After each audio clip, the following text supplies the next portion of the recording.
Okay, so adding labels to graphs in Google Sheets is kind of confusing, so I decided to make a quick video. It is a quick video, so sorry about the quality. Anyhow, in order to do this, you need to make yourself a small table with your group labels and then the values that you want to put into your graph, and then you insert a graph. Once you insert the graph, there are some settings that need to be changed so that you can get these nice data labels here.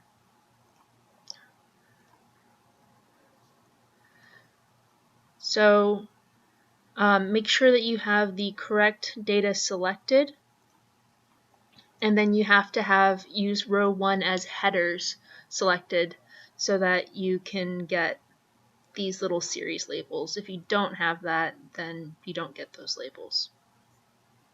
Now within customization, you can name your graph and move where this legend is.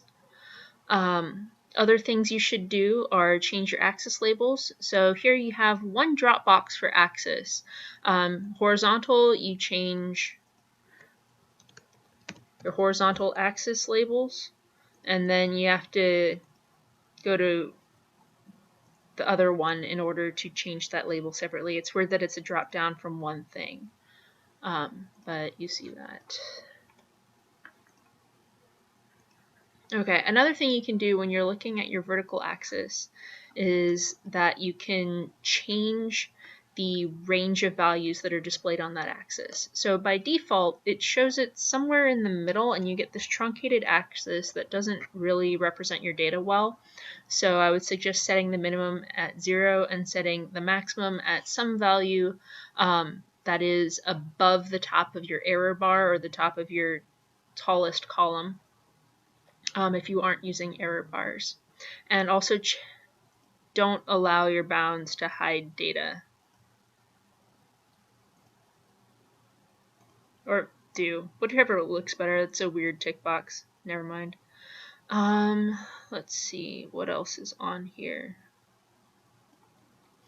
So for series, again, you have a drop-down box.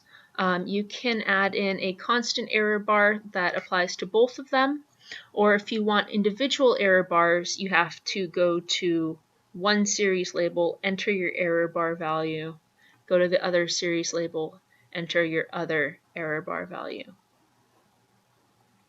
Now, if you want to have these labels down here on the bottom, there is a way to do that. Unfortunately, it means that these are treated as one series, and therefore the error bars have to be the same size. So if you don't need error bars and you want your labels at the bottom, or if your error bars are the same size for both columns, what you can do is go to switch rows and columns right there.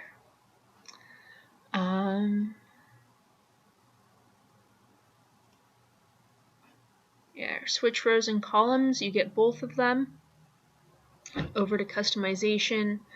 Since you only have one series and the labels are down there, you don't need a legend. But as I said, you can only have one error bar value that's the same for both of them.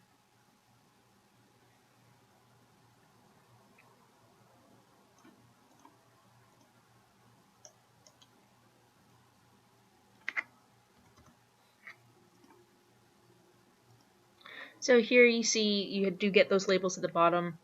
Again, the drawback is that you have to have the same error bar size.